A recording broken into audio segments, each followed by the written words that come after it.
반갑습니다. 6월 2일 수유제일교회 수요 온라인 예배입니다. 먼저 함께 찬양하시겠습니다.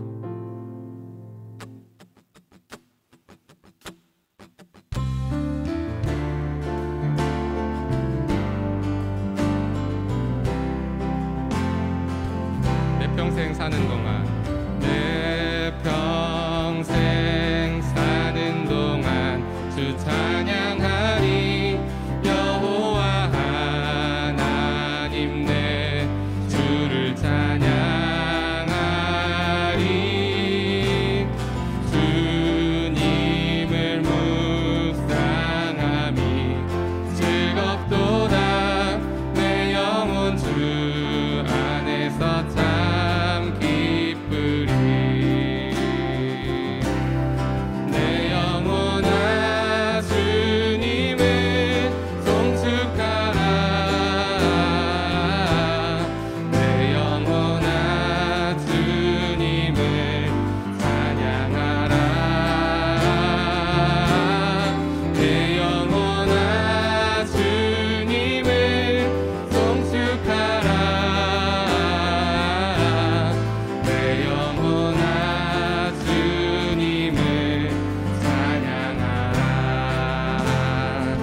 다시 고백합시다. 내 평생 사는 동안 주 찬양하리. 여호와 하나님 내 주를 찬양하리.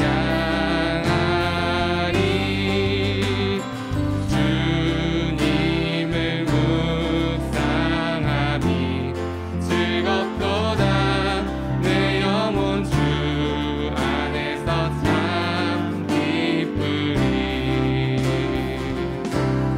내 영혼아 주님을 송축하라. 내 영혼아 주님을 찬양하라. 내 영혼아 주님을 송축하라. 내 영혼아 주님을 찬양하라. 내 영혼아 주님을 내 영혼아 주님을 송축하라. 내 영혼아 주님을 찬양하라. 내 영혼아 주님을 송축하라. 내 영혼아 주님을 찬양하라.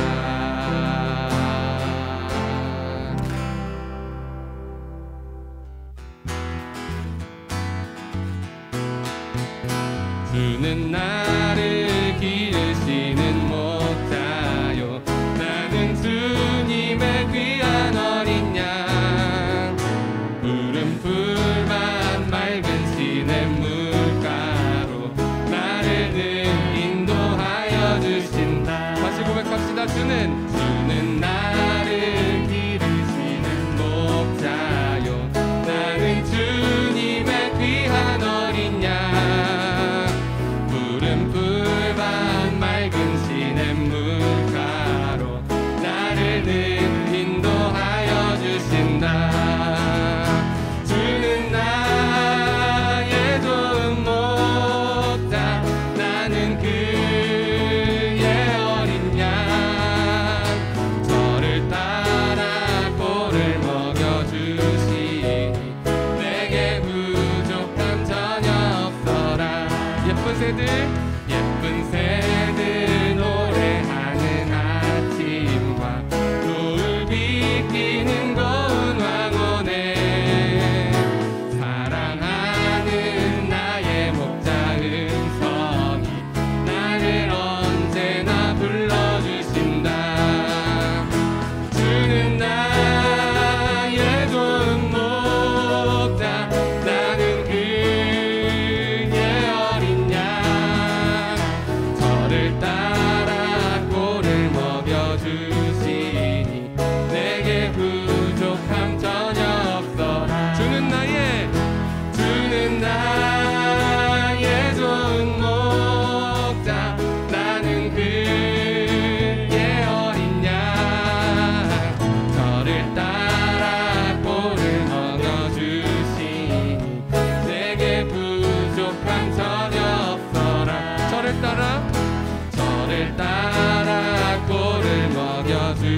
주께 가까이 주께 가까이 날 이끄소서. 간절히 주님만을 원합니다. 채워주소서. 주의 사랑을 진정한 찬양 드릴 수 있도록 주께 가까이 주께 가까이 날 이끄소서. 간절히 주님만을 원합니다. 채워주소서. 주의 사랑을 진정한 찬양 드릴 수 있도록 목마른 나의 영혼 주를 부르니 나의 맘 만져 주소서. 주님만을 원합니다. 더 원합니다. 나의 맘 만져 주소서. 목마른 나의 영혼 목마른 나의 영혼 주를 부르니 나의 맘 만져 주소서. 주님만을 원합니다. 더 원합니다. 나의 맘 만져 주소서. 주님만을 원합니다. 주님만을 원합니다. 더 원합니다. 나의 맘 만져 주소서.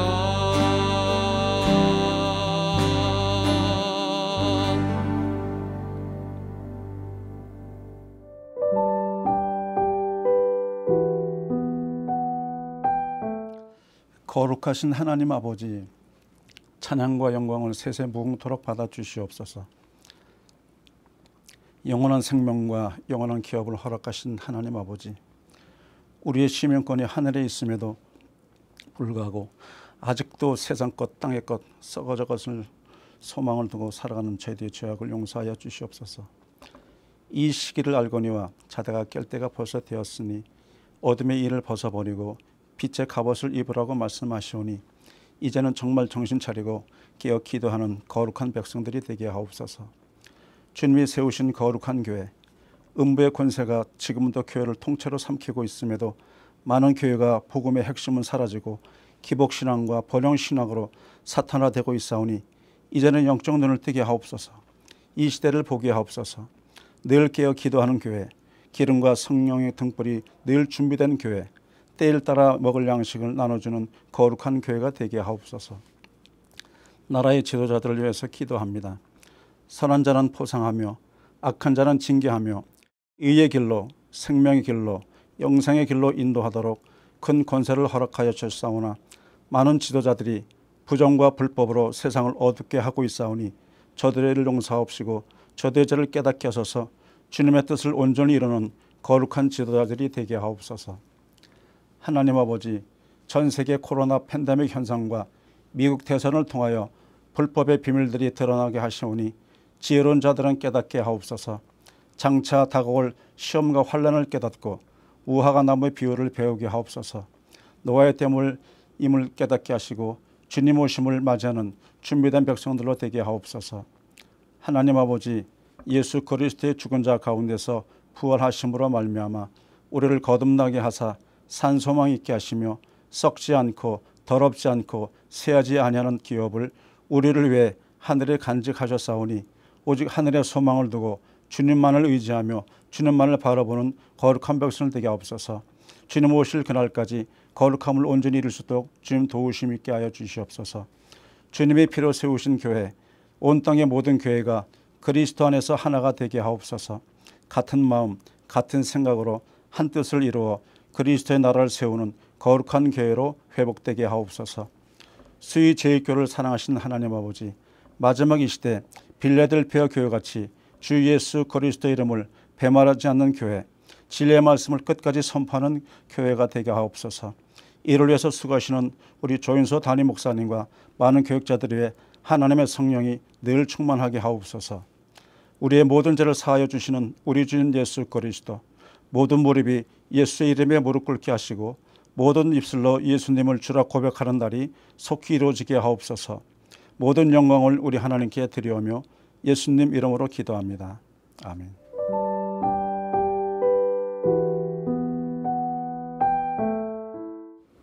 오늘 우리에게 주신 하나님의 말씀은 출애굽기 2장 16절에서 25절 말씀입니다. 미디안 제사장에게 7딸이 있었더니 그들이 와서 물을 길어 구유에 채우고 그들의 아버지의 양떼에게 먹이려 하는데 목자들이 와서 그들을 쫓는지라 모세가 일어나 그들을 도와 그 양떼에게 먹이니라. 그들이 그들의 아버지 르우엘에게 이를 때에 아버지가 이르되 너희가 오늘은 어찌하여 이같이 속히 돌아오느냐. 그들이 이르되 한 애굽 사람이 우리를 목자들의 손에서 건져내고 우리를 위하여 물을 길어 양떼에게 먹였나이다. 아버지가 딸들에게 이르되 그 사람이 어디 있느냐. 너희가 어찌하여 그 사람을 버려두고 왔느냐. 그를 청하여 음식을 대접하라 하였더라. 모세가 그와 동거하기를 기뻐하매 그가 그의 딸 십보라를 모세에게 주었더니 그가 아들을 낳음에 모세가 그의 이름을 게르소름이라 하여 이르되 내가 타국에서 나그네가 되었음이라 하였더라. 여러 해 후에 애굽 왕은 죽었고 이스라엘 자손은 고된 노동으로 말미암아 탄식하며 부르짖으니 그 고된 노동으로 말미암아 부르짖는 소리가 하나님께 상달된지라. 하나님이 그들의 고통 소리를 들으시고 하나님이 아브라함과 이삭과 야곱에게 세운 그의 언약을 기억하사 하나님이 이스라엘 자손을 돌보셨고 하나님이 그들을 기억하셨더라. 아멘.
오늘은 기억하시는 하나님이라는 제목으로 말씀 증거하겠습니다.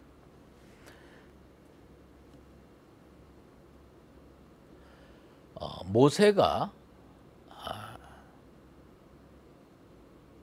자기가 동족을 사랑하고 아끼는 사실을 이렇게 애굽 사람을 이렇게 죽인 사건을 통해서 히브리 동족들이 잘 알아주리라고 착각한 모양입니다. 원래 어떤 행위가 이익과 충돌하지 않을 때, 이익과 부딪히지 않을 때는 그 선의가 박수의 대상이 되고 칭송을 받습니다. 그런데 어떤 행동이 다른 사람의 이익과 조금이라도 부딪히게 될 때 사람들은 상대방의 선의를 곡해하고 불평과 불만거리를 만드는 습성이 있습니다. 히브리 사람을 위해 애굽 사람을 죽였을 때 히브리인들은 아무도 나서서 비난하거나 반대하지 않았습니다. 아, 이 사람이 우리 민족을 사랑하는구나. 그리고 조용히 있었습니다. 그런데 그 사람이 히브리인들 사이의 문제에 간섭했을 때 히브리인들의 반응은 전혀 달랐습니다. 거세게 반발하였습니다. 사람들은 일반적으로 자기가 지은 죄는 세상에 잘 드러나지 않을 거라는 묘한 기대 심리가 있는 모양입니다. 그러나 우리가 잘 알다시피 우리가 사는 세상에 비밀은 없습니다. 모세는 자기가 애굽 사람을 쳐 죽인 이 죄가 탈로 났음을 깨닫게 됐습니다. 죄 지은 것이 끝까지 숨겨질 것이라고 생각하는 것처럼 어리석은 일은 없습니다. 드러나는 건 단지 시간의 문제일 뿐입니다. 디모데전서 5장 25절에 이와 같이 선행도 밝히 드러나고 그렇지 아니한 것도 숨길 수 없느니라. 죄도 드러난다는 얘기예요. 나쁜 것도 다 언젠가는 드러난다는 이야기입니다. 바로가 모세의 죄를 알고 모세를 죽이려고 찾았습니다. 모세는 더 이상 애굽에서 살지 못하게 됐습니다. 그리하여 모세는 바로의 낯을 피해서 도망가다가 결국은 미디안 광야로 도망갔습니다. 잠언 28장 1절에 악인은 쫓아오는 자가 없어도 도망하나 의인은 사자같이 담대하니라. 어쩌면 모세가 그렇게 도망간 이유는 사람을 죽이는 죄를 범했기 때문에 그렇게 도망갈 수밖에 없었을 것입니다. 예나 지금이나 죄를 범한 자는요, 도망가게 되어 있습니다. 죄를 짓지 않은 사람은요, 담대하게 맞설 수 있고 담대하게 자기 인생길을 흐트러뜨리지 않고 걸어갈 수가 있습니다. 범죄한 인간이 도망갈 곳은 오직 한 군데뿐입니다. 예수 십자가 밑입니다. 찬송가 415장 1절 가사가 제 마음을 찌릅니다. 십자가 그늘 아래 나 쉬기 원하네. 저 햇빛이 뜨겁고 또 짐이 무거워 이 광야 같은 세상에 늘 방황할 때에 주 십자가의 그늘에 내 쉴 곳 찾았네. 나는 우리 수의제일교회 성도들이 세상에 험한 죄를 지라는 말을 하는 거 아닙니다.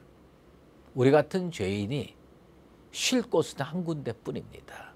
십자가 밑입니다. 오늘도 십자가 앞에 나아가서 주님께서 주시는 그 보혈의 은총과 한없는 위로를 체험하며 살아가는 나와 여러분 되시기를 주의 이름으로 축원합니다.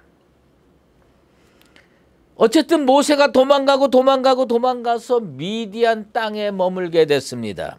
그리고 하루는 우물 곁에 앉았더라. 이런 말씀이 15절에 나옵니다.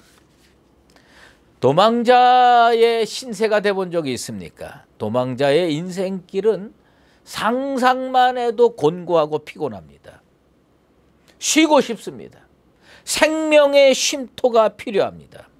우리가 곤핍할 때에 하나님께서는 우리를 기억하시고 긍휼히 여기시사 영적 쉼터를 마련해 주는 경우가 성경에 자주 나타납니다. 다윗이 사울 왕을 피하여 도망 다닐 때 아둘람 동굴에 가서 쉰 적이 있습니다. 엘리야가 서슬퍼런 이세벨을 피하여 도망 다닐 때 하나님은 그에게 로뎀나무 그늘을 허락해 주셨습니다. 그리고 천사를 보내주셔서 숯불에 구운 떡을 먹여주시고 물 한 병을 보내셔서 그가 다시 일어날 수 있도록 도와주셨습니다.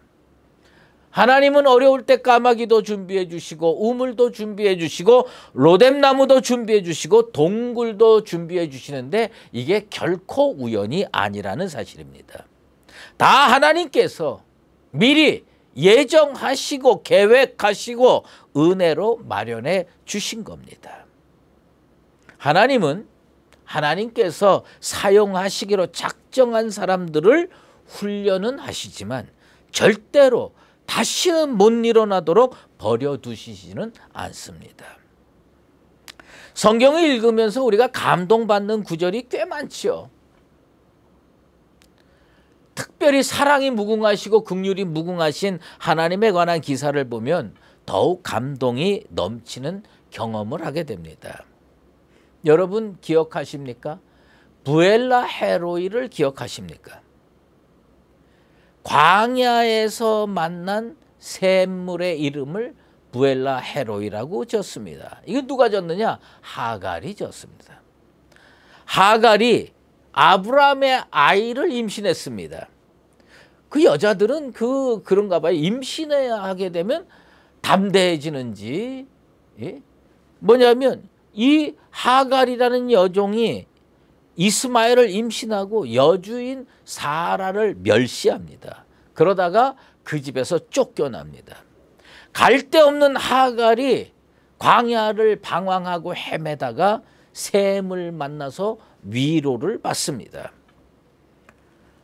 하갈은 자기는 사라도 아니고 하나님께서 자기 같은 사람을 살펴보고 계시는 줄을 꿈에도 생각하지 못하다가 하나님의 은혜를 체험합니다. 그래서 그 샘을 뭐라고 이름 졌느냐? 부엘라 헤로이라고 이름지어 불렀습니다. 뜻이 뭡니까? 창세기 16장 13절에 의하면 나를 살피시는 하나님. 나같이 보잘것없는 인생을 하나님께서 지금 살펴보고 계시는구나. 하갈 같은 여종도 살펴주시는 하나님께서 하나님의 백성, 특별히 수유제일교회 성도들을 살펴주시지 않겠습니까? 광야 같은 인생길 가운데 곤핍하고 핍절할 때에 하나님께서 보여주시는 부엘라 헤로이 같은 은혜의 샘물, 생명의 쉼터를 제공받는 복된 인생들 되시기를 예수 그리스도의 이름으로 축원합니다. 오늘 본문 16절 17절에 보면 미디안 제사장에게 7딸이 있었더니 그들이 와서 물을 길어 구유에 채우고 그들의 아버지의 양떼에게 먹이려 하는데 목자들이 와서 그들을 쫓는지라 모세가 일어나 그들을 도와 그 양떼에게 먹이니라. 지금 모세가요 바로의 낯을 피해서 도망가고 있습니다. 미디안에 머물게 됐습니다. 그런데 우리는 가끔 우연이라는 단어를 씁니다. 사실은요, 저는 그리스도인 입술에서 우연이라는 말이 나오는 것은 무책임하다고 생각을 합니다. 우리 하나님이 삼라 만상을 주관하고 역사를 주관하고 계신다고 고백하면서 자기 인생 가운데 벌어진 사건이 우연이 되었다라고 말하는 것은 믿음이 없음을 드러내는 매우 불신앙적인 표현이라는 생각이 듭니다. 바로의 낯을 피해서 모세가 도망간 곳은 미디안 지역이었습니다. 이스라엘이 살던 고센 지역에서 미디안까지 우회하지 아니하고 직선으로 쫙 가면 320km라고 이야기합니다. 아마 이걸 직선으로 못 갔을 겁니다. 뭐 아스팔트처럼 쫙 도로가 난 게 아니니까 꾸불꾸불 갔으니까 제가 볼 때는 400km도 넘게 갔을 것이다 생각이 됩니다. 그러나 하루에 그 사막 지역을 뭐 물 조금 들고 30km씩 매일 간다고 하더라도 그거 열흘, 15세, 20날 이렇게 걸렸을 거라는 생각이 듭니다. 정말 힘든 여정이었을 겁니다.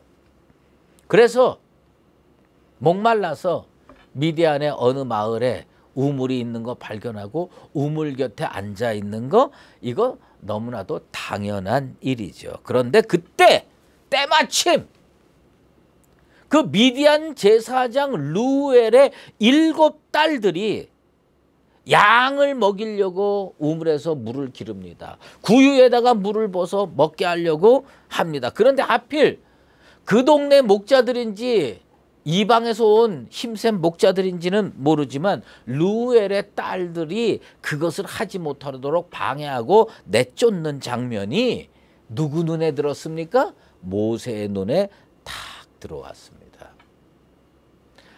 도망가고 15일, 20일 광야 사막을 지나서 겨우 도착해서 물 한 모금 먹으려고 그러는데 그때 7 여자가 양떼를 먹이려고 했고 목자들이 그 여자들 양떼에 물 못 먹이게 하고 내쫓는 장면을 딱 봤는데 그게 우연입니까? 하나님께서 모세를 그 상황으로 이끌어 가신 겁니다. 모든 과정이 우연의 연속이에요. 내가 예수를 믿은 것도 우연이고, 내가 신학교를 간 것도 우연이고, 내가 어느 교회 가서 담임 목회를 한 것도 우연이고, 그 후에 수유제일교회에 와서 또 담임 목회를 한 것도 우연이다. 전 그렇게 생각하지 않습니다. 과정마다 하나님의 세밀하신 섭리의 역사가 있었다. 저는 그렇게 생각합니다. 개인적으로 요나서를 읽을 때 제 눈길을 끄는 단어가 있어요. 여러분은 요나서를 읽을 때 어떤 단어에 주목해서 그 요나서를 읽습니까? 저는 그 요나서를 읽을 때 예비하사라는 단어에 자꾸 신경이 쓰여요. 예비하사. 요나서에 예비하사가 4번 나옵니다.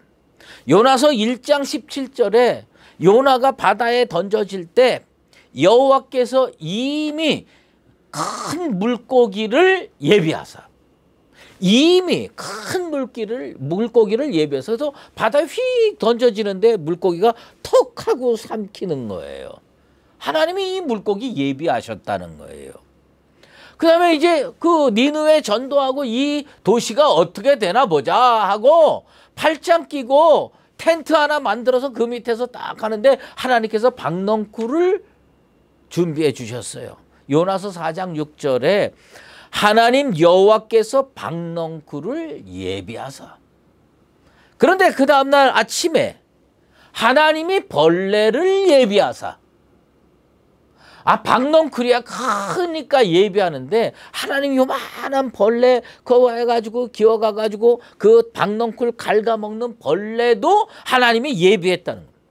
그 다음에 해가 뜰 때에 하나님이 뜨거운 동풍을 예비하셨고 이 뜨거운 동풍을 그 중동에서 부는 바람 중에 시로코라고 부릅니다. 때마침 그 시로코 동풍을 예비해 가지고 박넝쿨이 쪼르르 말라버리게 그렇게 만들었어요. 여러분 요나가요 이 예언서를 쓰면서 저는 이 단어가 요나의 신앙 고백적 표현이다. 자기는 우연인 줄 알았는데 그거 물고기 하나님이 예비하셨구나.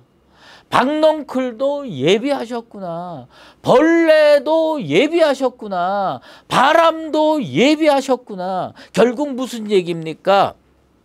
하나님께서 그 모든 과정에 섭리하셨다는 뜻입니다. 그건 우연이 아니었다라고 하는 게 요나의 고백입니다. 모세가 미디안으로 갔습니다. 루엘의 7딸이 양치기를 하고 있었습니다. 동네 양치기들에게 쫓겨났습니다. 자기 양들에게 물 먹일 상황이 못 됐습니다. 그 상황을 모세가 봤습니다. 그리고 모세가 분연히 일어나서 그 상황을 해결하게 됐습니다. 그리고 그런 필연적인 상황에서 모세는 루엘의 집에 정착하게 되고 거기서 십보라와 결혼하게 되고 게르솜을 낳고 나중에 엘리에셀을 낳습니다. 나그네 된 인생에서 하나님께서 구체적으로 섭리하셔서 자기 인생을 도와주셨다라고 하는 삶의 고백이 그 아들들 이름에서 나타납니다. 저는 이건 결코 우연이 아니라고 확신하고 있습니다.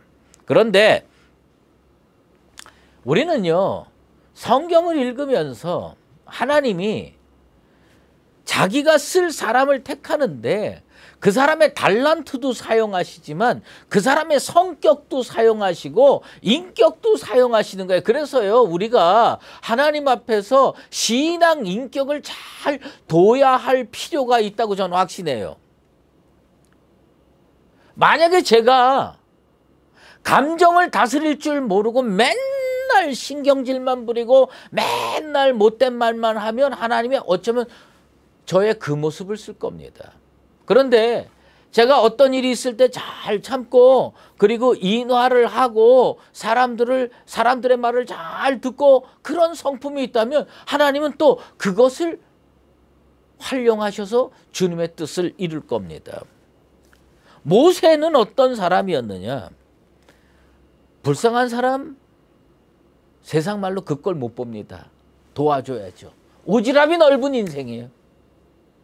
아니 그 애굽의 바로의 왕자로 40년 살면서 히브리 사람이 매 맞든 말든 자기하고 무슨 상관이 있어요? 그렇게 생각했으면 아무 일도 안 벌어졌는데 히브리 사람이 애굽의 그 감독관들한테 맞는 걸 보고 이거 도저히 참을 수 없어서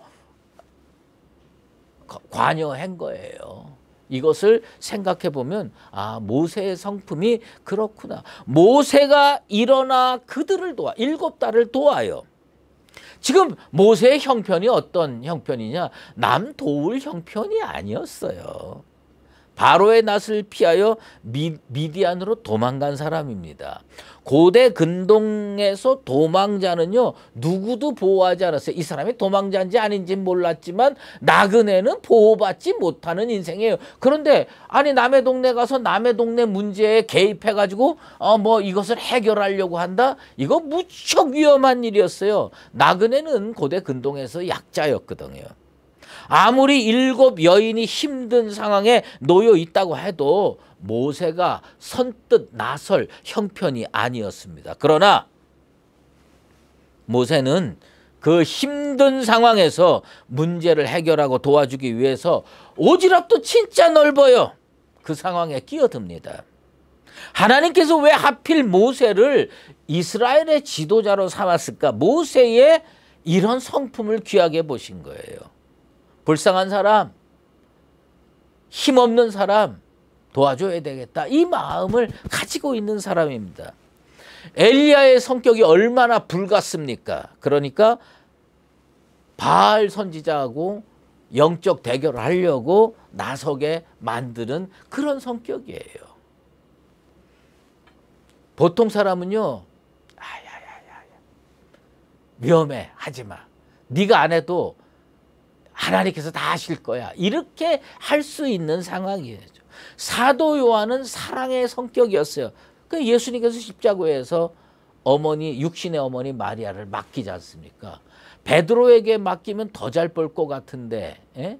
마태나 마가에게 맡겨도 될 텐데 우리 주님 왜 사도 요한에게 맡겼느냐? 이 사람은 사랑의 사람이거든. 그러니까 맡기는 겁니다. 모세는 정의로운 사람일 뿐만 아니라 타인이라고 하더라도 힘든 상황에 놓여 있으면 도와주지 않고는 견딜 수 없는 그런 사람이었습니다. 긍휼이 많고 정의감이 충만하니까 하나님께서 이스라엘의 지도자로 삼으셨습니다. 아무튼 주경학자 매튜 헨리는 이 상황을 이렇게 정리합니다. 모세가 미디안에 정착한 것은 하나님의 섭리 가운데 이루어진 일이다. 하나님의 섭리였다는 거예요. 하나님의 구체적인 섭리가 작용해서 미디안으로 갔고 그 다음에 양치기 사건을 통해서 르우엘의 집에 들어갔다가 그 딸하고 결혼하고 게르솜을 낳고 엘리에셀을 낳았다. 모세에게 왜 그런 일이 벌어졌느냐? 하나님은 더 큰 사역, 출애굽의 사역을 준비하기 위해서 잠시 숨겨둬야 될 은신처, 안락한 은신처, 이게 필요한 거예요. 그게 미디안이었고 르우엘의 집이었습니다. 이제 성경은 장면이 딱 바뀝니다. 23절에서 25절에 여러 해 후에 애굽 왕은 죽었고 이스라엘 자손은 고된 노동으로 말미암아 탄식하며 부르짖으니 그 고된 노동으로 말미암아 부르짖는 소리가 하나님께 상달된지라. 하나님이 그들의 고통 소리를 들으시고 하나님이 아브라함과 이삭과 야곱에게 세운 그의 언약을 기억하사 하나님이 이스라엘 자손을 돌보셨고 하나님이 그들을 기억하셨더라. 저는요, 언제나 하나님의 구원의 역사의 서막은 인간의 부르짖음입니다. 부르짖어야 구원의 역사가 일어나고요, 부르짖어야 도움의 역사가 일어납니다. 모세가 미디안에 가서 하나님의 훈련을 받는 동안 애굽의 상황은 완전히 달라졌습니다. 모세의 생명을 찾았던 바로 왕은 죽었습니다. 그에 반해서 이스라엘 사람들이 받았던 노역, 고된 노동은 그치지 않았습니다. 그러는 사이에 하나님께서 구원의 서막을 열 수밖에 없는 상황이 생겼습니다. 그것은 뭐냐? 이 사람들이 하나님께 부르짖는 거예요. 하나님, 우리 좀 도와주십시오. 우리 너무 힘듭니다. 너무 고달픕니다. 너무 못 견디겠습니다. 언제나 구원의 서막은 부르짖음이에요. 모진 고역 때문에 이스라엘 백성들은 탄식하며 부르짖었습니다. 그리고 그들의 부르짖는 소리가 하나님께 상달되었다고 성경은 기록하고 있습니다. 욥기 36장 13절에 마음이 경건하지 아니한 자들은 분노를 쌓으며 하나님이 속박할지라도 도움을 구하지 아니하나니. 여러분, 아프십니까? 부르짖으세요. 경제적으로 어렵습니까?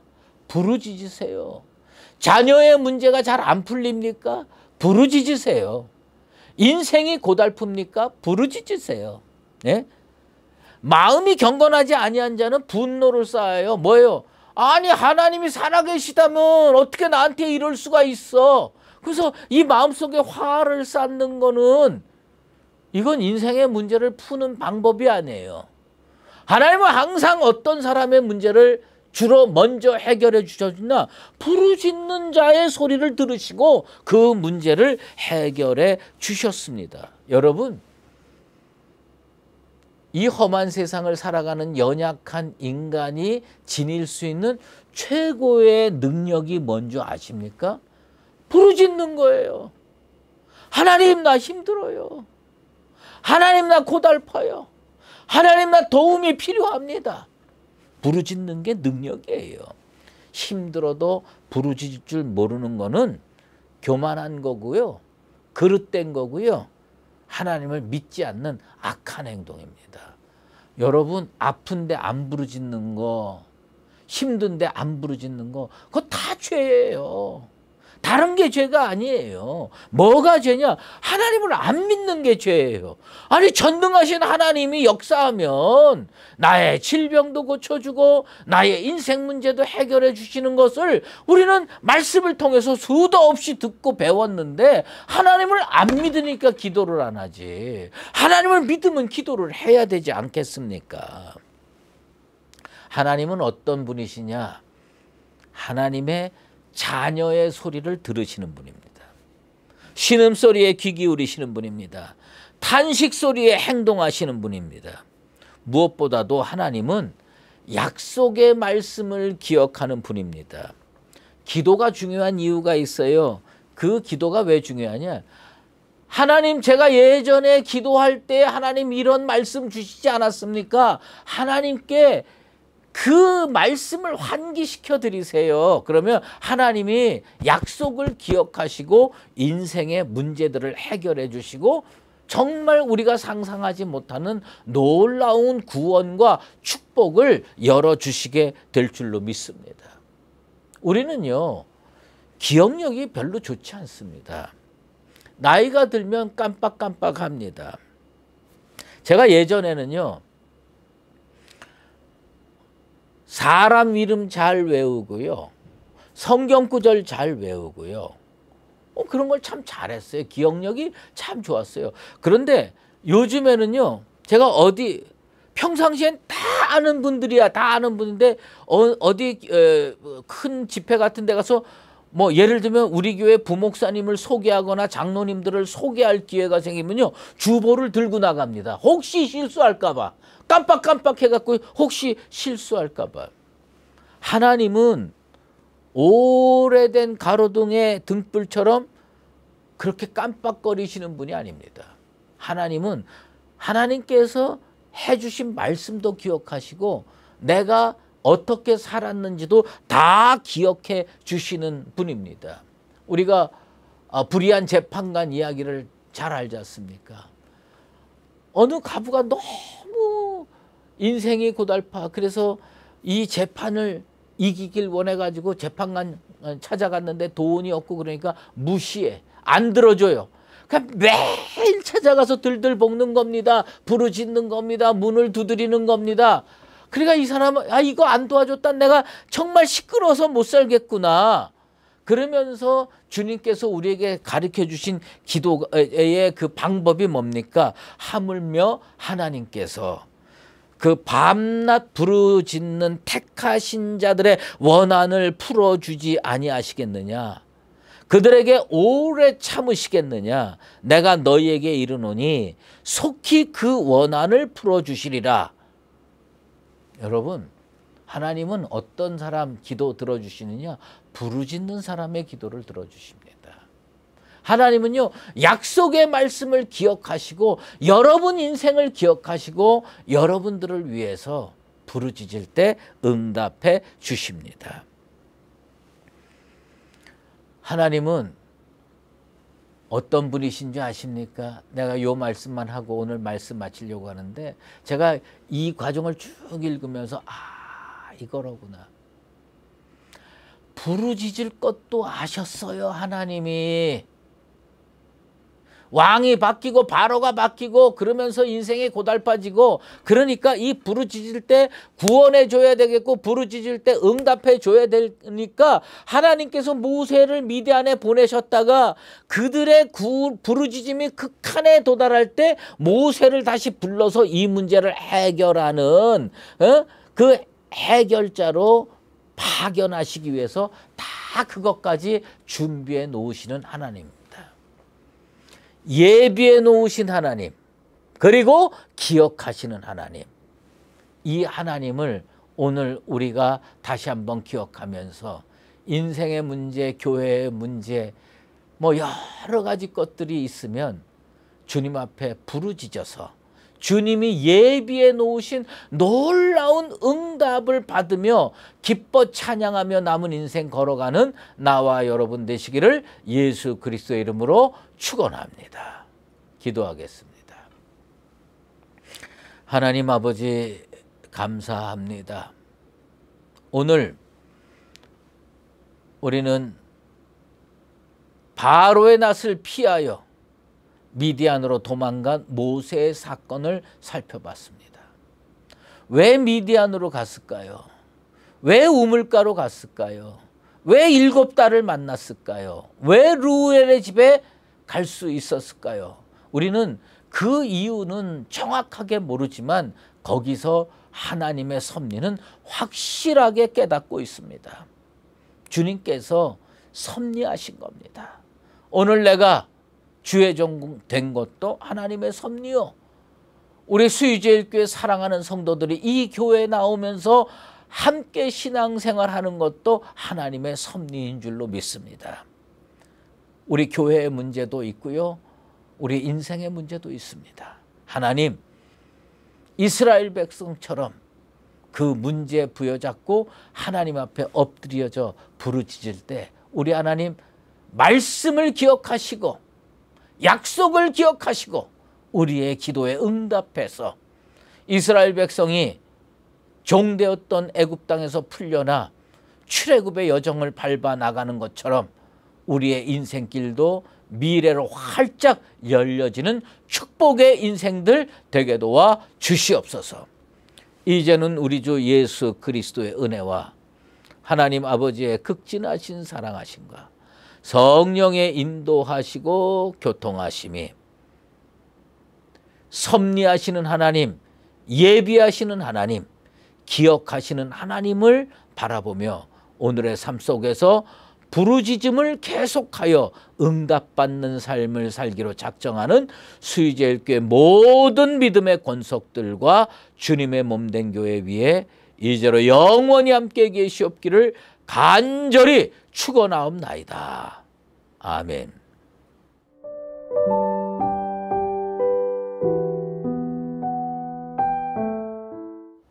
우리 시간 함께 말씀을 기억하면서 기도하도록 하겠습니다. 우리의 모든 일을 예배하시고 계신 하나님 앞에 우리가 나아가 하나님 앞에 부르짖을 수 있도록, 또한 우리에게 응답하시는 하나님 앞에 나아가 그 십자가 밑에서 주께서 품어주시는 그 은혜를 맛볼 수 있도록 우리 함께 말씀을 기억하며 기도하도록 하겠습니다. 또한 이어서 기도하실 때는 우리 나라를 위해서 함께 기도합시다. 온 나라가 또한 전 세계가 코로나로 인해서 신음하고 있지만 이 일을 끝내실 수 있는 유일하신 하나님께서 속히 회복시켜 주시고 종식시켜 주시기를 위해서 함께 기도합시다. 우리 우선 교회를 위해서 기도하도록 하겠습니다. 우리 사랑하는 수유제일교회 안에 하나님의 영광과 임재가 충만하여 또한 주 예수 그리스도의 그 몸된 교회다움을 회복할 수 있도록 예배를 통해서 우리 성도들이 회복되어지고 또한 말씀을 통해서 하나님의 살아계심을 느낄 수 있도록 함께 기도하도록 하겠습니다. 우리가 사랑하는 공동체가 될 수 있도록 기도합시다. 네 번째는 환우들을 위해서 함께 기도하도록 하겠습니다. 병상에 있는 환우들뿐만 아니라 병적으로 또한 영적으로 심적으로 힘든 모든 이들을 하나님의 그 사랑하심으로 덮어주시도록 기도하고 마지막은 개인을 위해서 각자의 기도 제목을 올려드리며 주님 앞에 기도함으로 나아가도록 하겠습니다. 기도하겠습니다. 하나님 아버지 감사합니다. 우리 가운데 주의 말씀을 들려주시고 오늘 우리가 들은 이 말씀을 통하여 하나님 앞에 부르짖을 수 있도록 하나님께서 허락해 주셔서 감사합니다. 하나님, 우리가 다른 어떤 것을 기댈 수 없겠습니다. 십자가 밑에 나아가서 하나님께서 부어주는 그 은혜로 말미암아 주님께 구하오니 아버지, 우리가 부르짖을 때에 응답하여 주시고 주께서 예비하시고 주께서 우리에게 주시고자 하시는